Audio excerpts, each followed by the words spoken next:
it, and other people will oppose it adamantly, which is fine. We can all have different opinions. We all know what the destination is.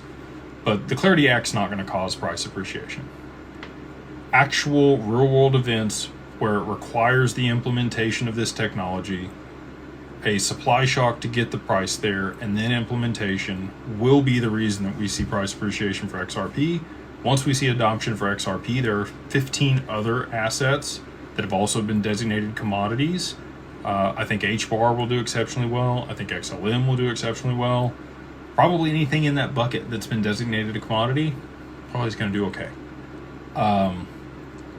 Everything else, maybe.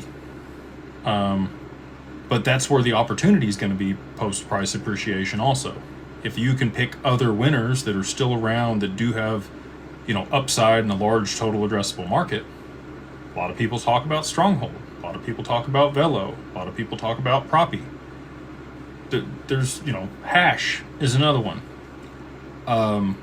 There's going to be other things that still stay low because they haven't seen the real utility. Algorand, this person says. Another great one. There's going to be other blockchains that I think are going to be around that will garner some piece of the market that has a total addressable market that is large, and they will win. And if you can still buy those low, probably going to do pretty good. You already did great on this one and maybe a couple other ones because they were implemented. If you understand this asset class and you can define those opportunities and get into them before they do see the adoption, that's where I think the continued opportunity in this asset class is over the next 3 to 5 years.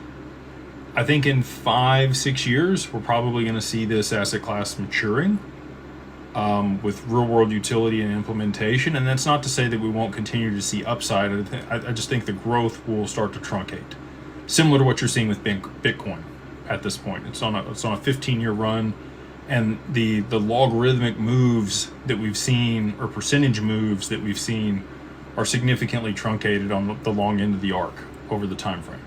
I think the same would be true for utility-driven assets, with the caveat that we don't see exponential growth in GDP because of the implementation of humanoid robots and progressive technologies and AI, which Elon is advocating that there's going to be at least a 10x in GDP over the next 10 years, and he thinks that's conservative. I would tend to agree with him, and you need these networks to be able to scale with the growth of the economies that we create, the current one and the future ones as well.